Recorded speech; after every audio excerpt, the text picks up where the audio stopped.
आता एक मोठी बातमी येते राज्यातील हवामानासंदर्भातली। लक्ष देऊन ही बातमी नक्की पहा। राज्यातील विविध भागात पावसाचा जोर वाढलेला आहे। बऱ्याच ठिकाणी विजा कडकडतायत, ढगांचा आवाज होतोय। त्यामुळे जिथे असाल तिथून घरी लवकर जाण्याचा प्रयत्न करा, झाडाखाली थांबू नका। बऱ्याच ठिकाणी तुम्ही पाहिलं असेल की झाडाखाली थांबल्यामुळे अनेकांचे प्राण गेलेले आहेत, अनेकांना मृत्यूला आमंत्रण दिलेलं आहे। त्यामुळे वेळीच सावध व्हा। विजांचा कडकडाट होतोय, ढगांचा कडकडाट होतोय आणि तुफान पावसाला सुरुवात सुद्धा होणार आहे।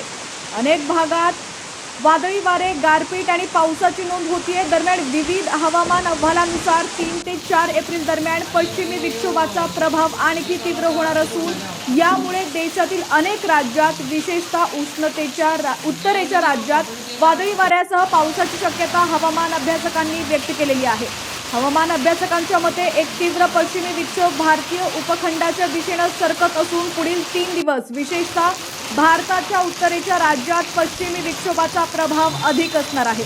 सध्या पश्चिमी विक्षोभाचा प्रभाव अरबी समुद्राच्या उत्तरेला आहे। भारताच्या पश्चिम आणि उत्तर भागात शुक्रवारपासून पश्चिमी विक्षोभाचा प्रभाव वाढणार आहे।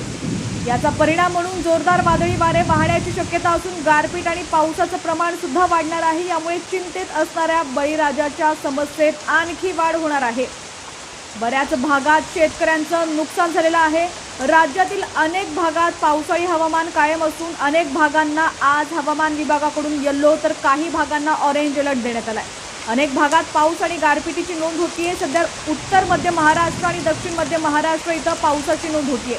विदर्भ आणि मराठवाड्यातही पावसाचा इशारा देण्यात आलेला आहे। 3 ते 4 एप्रिल दरम्यान मराठवाडा आणि विदर्भात पाऊस पडेल अशी शक्यता हवामान विभागाने वर्तवलेली आहे। दरम्यान सोलापूर जिल्ह्यातील पंढरपूरमध्ये तुफान पावसाला सुरुवात झालेली आहे। पुण्यामध्ये सुद्धा दुपारी पावसाने चांगलाच हाहाकार माजवलेला आहे।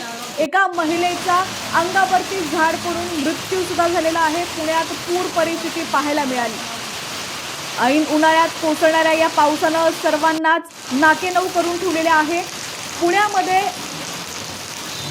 कामावरती असणाऱ्या लोकांचे सुद्धा भयानक हाल झालेले आहेत। हीच परिस्थिती अजून 2 दिवस राहण्याची शक्यता हवामान विभागाने वर्तवलेली आहे।